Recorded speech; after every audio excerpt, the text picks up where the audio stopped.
আজ তোমাদের একটা বুদ্ধির পরীক্ষা নেব। উত্তর দিতে পারলে বুঝবো মাইনে দিয়ে আমি ঠিকঠাক লোকজনই পুষছি, আর না পারলে বুঝবো কতগুলো আহাম্মককে প্রতিপালন করে যাচ্ছি। ঠিক আছে মহারাজ, প্রশ্ন করুন। কেউ না পারলেও আমি জানি যে আমি ঠিক পারবো। সকলে তাহলে শোনো, তোমাদের প্রত্যেককে 1 টাকা করে দেওয়া হবে, আর সেই 1 টাকায় এমন জিনিস কিনে আনতে হবে যা দিয়ে একটা ঘরকে ভরিয়ে তোলা যায়। এ আবার কিরকম বদখচ প্রশ্ন? হ্যাঁ, মাত্র 1 টাকা দিয়ে জিনিস কিনে ঘর ভরিয়ে তুলতে হবে? না মহারাজ, ও আমি পারবো না। তুমি যে পারবে না সেটা আমি ভালো করেই জানতাম। মাথায় তো তোমার ঘিলু বলে কিছু নেই, পুরোটাই গোবর, তাও আবার পচা। আগে আমার জ্ঞান সবটাই পুঁথি নিয়ে। তাই বুদ্ধির উত্তর দিতে তুমি পারবে না, এটাই আশা করেছিলাম। যাই হোক, জনে জনে আর পারবো না করতে হবে না, যে পারবে সেই বলো। তাহলে আমি বলি মহারাজ। তুমি তো বলবেই, তুমি হলে আমার মন্ত্রী, কত বুদ্ধি তোমার। বলো বলো, কি বলবি? মহারাজ, 1 টাকা দিয়ে ধুলো কিনবো, বুঝলেন কি না? 1 টাকায় বস্তা বস্তা ধুলো হবে, আর সেই ধুলো ঘরের মধ্যে ছড়িয়ে দিলেই ঘর ভর্তি। কি মহারাজ, ঠিক বলেছি কি না? আমার মাথায় কত বুদ্ধি। ওটা বুদ্ধি নয়, ওটা হলো দুর্বুদ্ধি, যেটা তোমার মাথায় বেশ ভালোই আছে। এ আহাম্মক, ধুলো দিয়ে ঘর ভরিয়ে দিলে সেটা কি আর ঘর থাকবে? সেটা তো তখন আস্তাকুড় হয়ে যাবে। না মানে থাক, আর কাঁদুনি গাইতে হবে না। ছি ছি ছি ছি, এই তুমি হলে আমার মন্ত্রী? আমার ভাবতেই লজ্জা হচ্ছে যে তোমার মতো একটা আকাট কিনা আমার মন্ত্রী। গোপাল, এবার তুমি বল। আগে মহারাজ, 1 টাকা দিয়ে আমি একটা বড় দেখে মাটির প্রদীপ, তেল আর পলতে কিনে আনবো। তারপর অন্ধকার ঘরে প্রদীপ জ্বালিয়ে দিলেই প্রদীপের আলোয় সারা ঘর ভরে যাবে। এই না হলে গোপাল। জয় গোপালের জয়, জয় গোপালের বুদ্ধির জয়। শেখো শেখো মন্ত্রী, শেখো, এখনো সময় আছে। পারলে ছুতো এ নাতায় গোপালের সমালোচনা না করে ওর কাছ থেকে শেখো। না হলে যতই চেষ্টা করো না কেন, সারা জীবন বুদ্ধির খেলায় তোমায় গোপালের কাছে হেরেই যেতে হবে। কিন্তু তোমার মুখ থেকে আর একটা কথাও শুনতে চাই না। তবে একটা কথা আজ কান খুলে শুনে নাও, গোপাল যদি আমার সম্পদ হয়, তাহলে তুমি হলে আমার চলমান আপদ। যাও যাও, দূর হয়ে যাও, তোমার মুখ আর দেখতে চাই না আমি। আমাকে কি আপনি তাড়িয়ে দিচ্ছেন মহারাজ? তাড়িয়ে দিতে পারলে তো ভালোই হতো, কিন্তু কি করব বলো? বাড়িতে একটা কুকুর বেড়াল পুষলেও কেমন একটা মায়া পড়ে যায়। তাড়িয়ে দেব বললেই তো আর তাড়িয়ে দেওয়া যায় না। তাই থাকো, তবে ওপরওয়ালা যে মাথাটা তোমায় দিয়েছেন তার মধ্যে দুর্বুদ্ধির বদলে একটু সুবুদ্ধি ভরে রাখার চেষ্টা করো। যাও, আজকের মতো রাজসভা শেষ।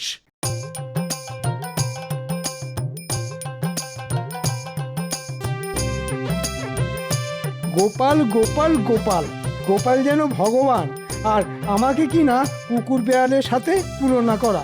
দূর দূর, জীবনে ঘেন্না ধরে গেল।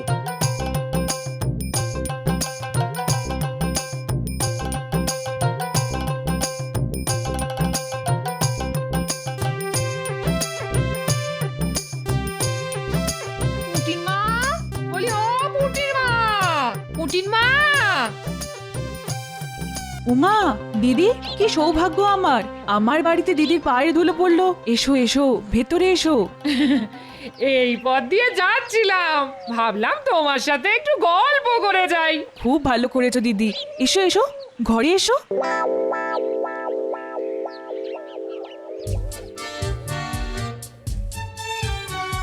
আরে কি হলো কি? রাজসভা থেকে ফিরে কখন থেকে দুটো ভাতের জন্য বসে আছি। বলি, ভাত দেবে নাকি? দিচ্ছি দিচ্ছি, আমার তো আর 10টা হাত নেই যে বলা মাত্র ভাতের থালা সামনে চলে আসবে।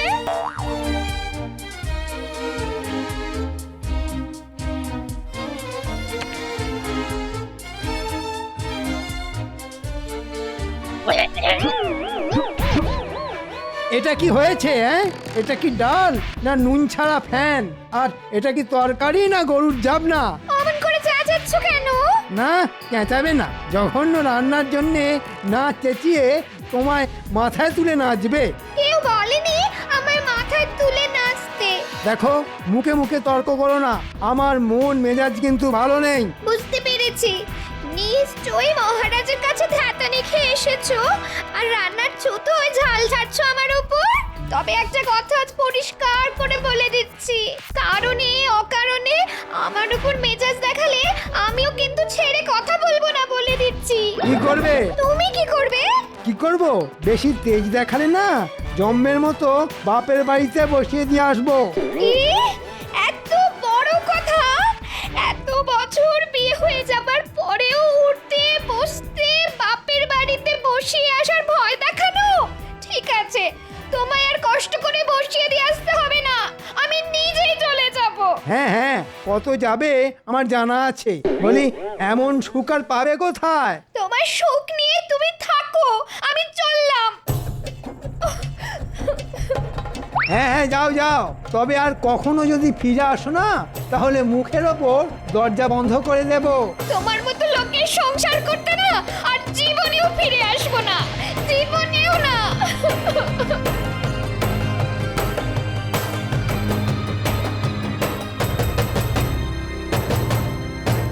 আর একটু বসলে হতো না দিদি? না রে ভাই, তোমার দাদার আবার রাজসভা থেকে ফিরে আসার সময় হলো, জানোই তো ওকে। ফিরে এসে আমায় দেখতে না পেলে আবার হই চই বাঁধিয়ে দেবে গো। তাহলে কথা দিয়ে যাও, আরেকদিন আসবে। আসবো আসবো, আরেকদিন ঠিক আসবো খন।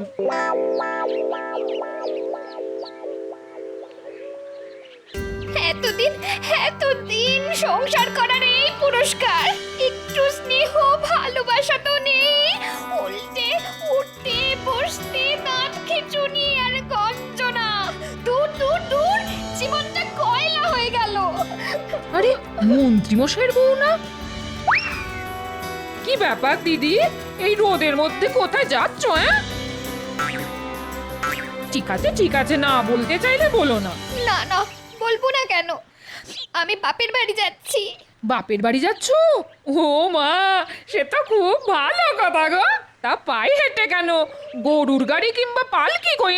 আমার এই যাওয়াটা আনন্দের যাওয়া নয় গো গোপালবু, ভাবতে পারো আমি চিরকালের মতো চলে যাচ্ছি। উমা, সে কি অলক্ষণে কথা? কেন? দিন রাত শুধু খিটখিট আর গঞ্জনা, আর সহ্য করতে না পেরে তুমি আবার এসব কথা কাউকে বলো না যেন। না না, কাক পক্ষীতেও জানতে পারবে না।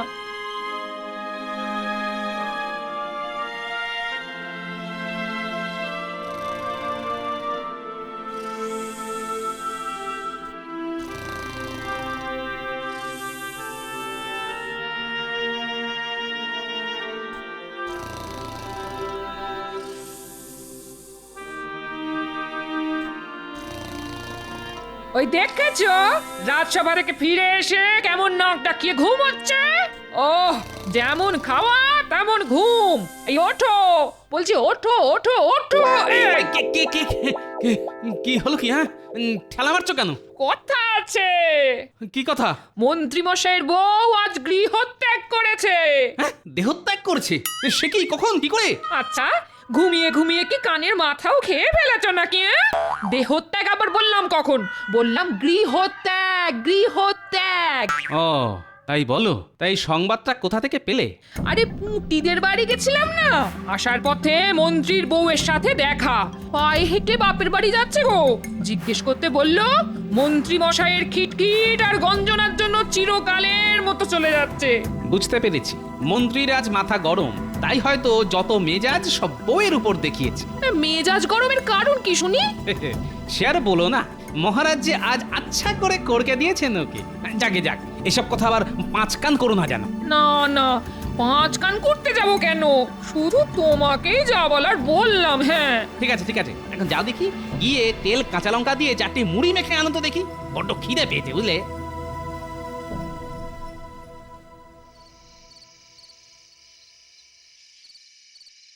ওহ, খিদের চোটে পেটের মধ্যে নাড়ি ভুঁড়ি অবধি হজম হয়ে গেল মনে হচ্ছে। সেই কখন ভাত চাপিয়ে এসেছি, যাই দেখি ফুটলো কিনা। মন্ত্রীমশাই, মন্ত্রীমশাই, গেল গেল গেল রে, সব পুড়ে গেল। কি পুড়ে গেল রে ঘটা? গিয়ে দেখলেই তো হয়। কি পুড়ে গেল মন্ত্রীমশাই? ভাত। তা আপনি হঠাৎ ভাত রাঁধতে গেলেন কেন? গিন্নিমা কোথায়? বাপের বাড়ি। কবে ফিরবেন? মনে হয় আর ফিরবে না, কারণ তেজ দেখিয়ে চলে গেছে। তবে আমিও আর যেচে ওকে ফিরিয়ে আনতে যাব না, তাতে যা হবার তা হবে। কিন্তু তাহলে আপনার রান্না বান্না করে দেবে কে?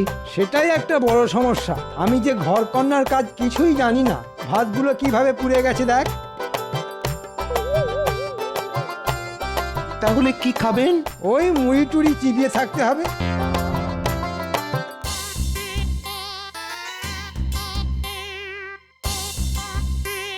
মন্ত্রীর বউ বাপের বাড়ি চলে গেছে, একটু উঁকি মেরে দেখে আসতে হচ্ছে মন্ত্রী একা একা কি করছে।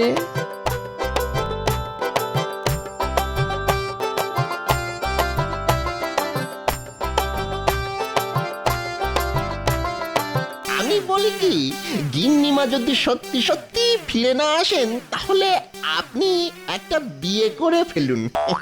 বিয়ে এই বয়সে কে দেবে আমায় মেয়ে? কি যে বলেন না, আপনাকে কে মেয়ে দিতে চাইবে না? আরে আপনি হচ্ছেন মন্ত্রী, একবার হ্যাঁ বলেই দেখুন না, মেয়ের বাবারা সব আপনার দোরগোড়ায় হতে দিয়ে পড়ে থাকবে।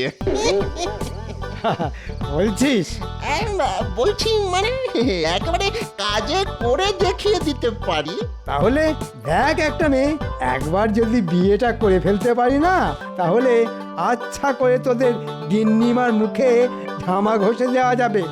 ঠিক আছে ঠিক আছে, কোনো চিন্তা করবেন না, দু একদিনের মধ্যেই আপনাকে মেয়ে দেখাতে নিয়ে যাব। আরে দেখতে বেশি মানে সুন্দরী হবে তো?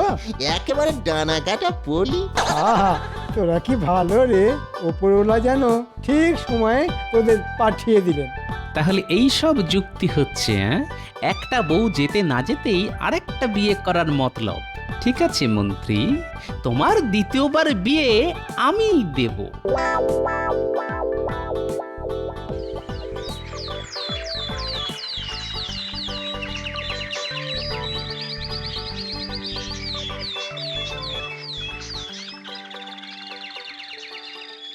আমার কি সৌভাগ্য যে আপনি আমার মেয়েকে পছন্দ করতে এসেছেন। তাড়াতাড়ি মেয়েকে দেখান। হ্যাঁ হ্যাঁ হ্যাঁ, এই তো আনতে বলছি। কি গো, আরে শুনছো? আরে খুকিকে নিয়ে এসো।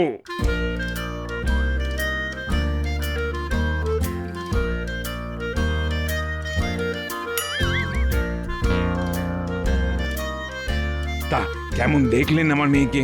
দেখলাম আবার কোথায়? এমন মাথা হেঁট করে বসে থাকলে কি আর মুখ দেখা যায়? না না, এই তো মুখ তুলছে।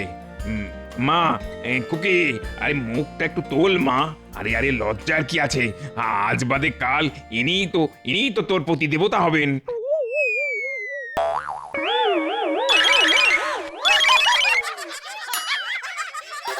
বটা, আগে এই তোর ডানা কাটা পড়ি। সবই তো ঠিকই আছে, শুধু ওই চোখের মনি দুটো ছাড়া আর কি। তবে তবে ভাত রাঁধতে পারে খুব ভালো।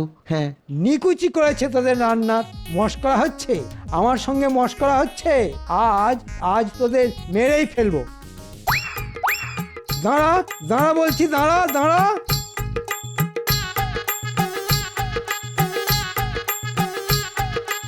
দাঁড়া দাঁড়া বলছি, দাঁড়া দাঁড়া।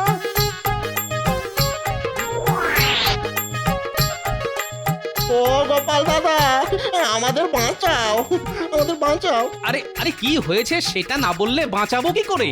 আমার সঙ্গে প্রবঞ্চনা, ডানা কাটা পরীর নাম করে তেরা মেয়ে দেখানো। পাত্র হিসেবে আমি কি এতটাই খারাপ? টেরা মেয়ে পাত্র? কি হয়েছে মন্ত্রী মশাই, কারো বিয়ে নাকি? সেটা তোমার না জানলেও চলবে। ঠিক আছে, পরে বুঝে নেব তোদের।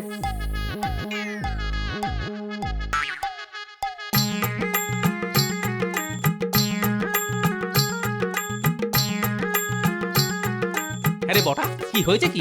কেন কেন তুমি জানো না? কই না তো। মন্ত্রীগিন্নি তো মন্ত্রী মশাইকে ত্যাগ দিয়ে চলে গেছে। রান্না বান্নার কেউ নেই দেখে আমরা একটা সম্বন্ধ করেছিলাম। তা মেয়ের সবই ভালো, শুধু একটু টেরা। এই যা, এই তাতেই মন্ত্রী মশাই আমাদের ওই মারতে তাড়া করলেন, বলো দেখি। ও বুঝতে পেরেছি। ঠিক আছে তোরা যা, তবে বেশ কিছুদিন আর মন্ত্রীমশাইয়ের ধারে কাছে যাস না, যা রেগে আছে।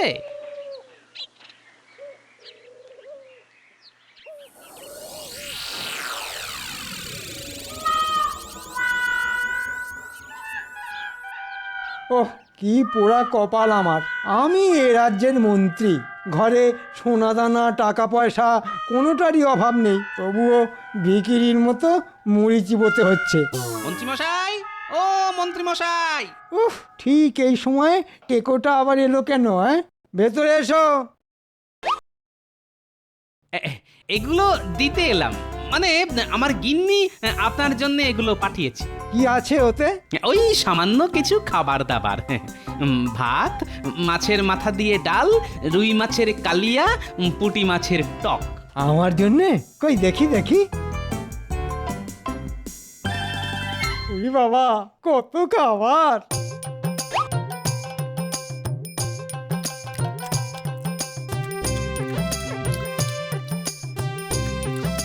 রান্না ভালো হয়েছে মন্ত্রীমশাই? ভালো, ভালো ভালো, খুব ভালো, যাকে বলে একেবারে বিশ্বের ভালো। আমার গিন্নি বলেছে যতদিন না আপনার বিয়ে হচ্ছে ততদিন এরকম খাবার আপনার জন্য পাঠিয়ে দেবে। সেটি আর হচ্ছে না। ভালো খাবার মুখে যেতেই মন্ত্রীর মনের দরজা মনে হচ্ছে খুলে যাচ্ছে। কেন হচ্ছে না? পাত্র হিসেবে আপনি কম কিসের? আসলে আমার বয়স এই তো বটা ঘটা পাত্রী দেখাতে নিয়ে গিয়েছিল। ওরে বাবা, কি বলবো, সে কি টেরা! মন্ত্রী মশাই, আপনি হয়তো চিরকাল আমাকে শত্রু ভেবে এসেছেন, কিন্তু আমি বরাবরই আপনার বন্ধু। তাই আদেশ দিলে আপনার জন্য একটা পাত্রী দেখি। আছে নাকি তেমন কোনো পাত্রী?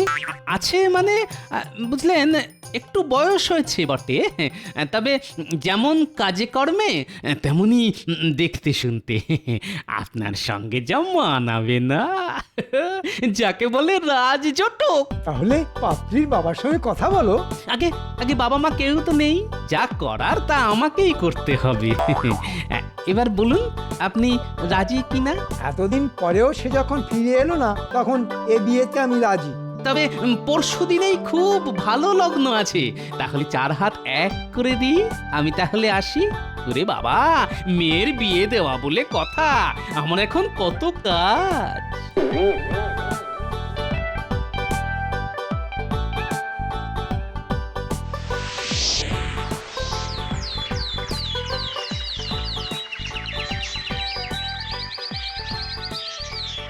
কি বলছো কি গোপাল? আগামীকাল মন্ত্রীর দ্বিতীয়বার বিয়ে, আর এই বিয়ের ঘটক হলে কিনা তুমি? শুধু ঘটকই নই মহারাজ, সেই সাথে কন্যাপক্ষ বটে, আর বিয়েটাও হচ্ছে আমার বাড়িতে। না না গোপাল, না, এ তুমি মোটেই ভালো কাজ করনি। কোথায় বুদ্ধি খাটিয়ে মন্ত্রী আর মন্ত্রীর বউয়ের মধ্যে মিলমিশ করিয়ে দেবে, তা না করে ওদের সম্পর্কটা চিরকালের মতো ভেঙে দিলে। এখন সেই মেয়েটার কি হবে সেটা একবার ভেবে দেখেছো? না না, এ বিয়েতে আমি যেতেই পারবো না। রানীমা, আপনি তো আমাকে সন্তানের মতো দেখেন, যদি দেখে থাকেন তাহলে একবার অবশ্যই আসুন এই বিয়েতে। দেখবেন আপনার গোপাল এমন কিছু করবে না যাতে আপনার কষ্ট হয়। কি জানি বাবা, কি যে করতে চাইছো তুমি? তোমাকে বোঝা আমার কম নয়, তবে নিমন্ত্রণ যখন করতে এসেছো তখন আমরা দুজনেই ঠিক সময় পৌঁছে যাব।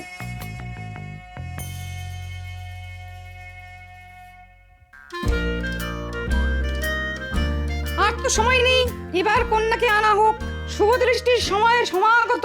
হ্যাঁ হ্যাঁ হ্যাঁ, এই তো আনছি, শুধু মহারাজ এসে গেলেই। হ্যাঁ, আমরা এসে গেছি গোপাল। তাহলে শুরু হোক শুভ দৃষ্টি। পাত্রীকে নিয়ে এসো। চলুন মন্ত্রী মশাই, শুভ দৃষ্টি করবেন, চলুন। দেখবেন পাত্রীকে দেখলেই একেবারে গলে যাবেন।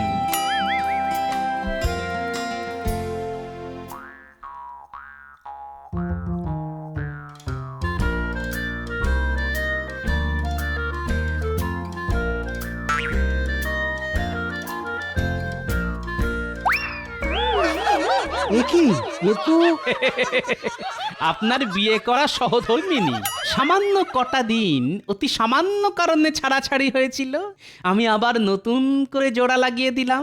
কি রানীমা, আপনার মুখ রাখতে পেরেছি তো? ধন্য গোপাল, সত্যি তুমি ধন্য। ছাদনা তলা যখন হয়েইছে তাহলে এবার মালা বদল আর মন্ত্রপাঠ হয়ে যাক। মালা বদল হবে বই কি, তবে ওই যদিদং হৃদয়ং না বলে নতুন মন্ত্র পাঠ হয়ে যাবে, আর সে মন্ত্র পাঠ করাবো আমি। বলুন মন্ত্রীমশাই, কখনো আর সামান্য কারণে ঘরের লক্ষ্মীকে মুখ নাড়া দেব না। আরে চুপ করে আছেন কেন? বলুন বলুন। কখনো আর সামান্য কারণে ঘরের লক্ষ্মীকে মুখ নাড়া দেব না। এবার আপনি বলুন মা লক্ষ্মী, বলুন রাগের মাথায় কখনো নিজের সংসার ছেড়ে যাব না। রাগের মাথায় কখনো নিজের সংসার ছেড়ে যাব না। ব্যাস, এবার সকলের সামনে বলুন আপনারা খুশি কি না? আমরা খুব খুশি। খুব। আপনারা সকলে খুশি তো? আমরা সকলে খুশি, সকলে। কিন্তু আমি যে খুশি নই। কেন কেন খুশি নও কেন? এমন চমৎকার সন্ধে, এমন সুন্দর পুনর্বিবাহ, অথচ খাওয়া দাওয়ার কোনো ব্যবস্থা নেই। আসলে আমি যে কিপটে। থুড়ি থুড়ি থুড়ি, ভুল বলে ফেলেছি। আসলে আমি না খুব গরিব। তোমার কোনো দুঃখই আজ আর রাখবো না আমি। ভোলা ময়নাকে খবর দাও, সকলের পেট পুরে মিষ্টিমুখ করার ব্যবস্থা করো। এই না হলে মহারাজ, আর একেই বুঝি বলে মধুরেন সমাপয়েত।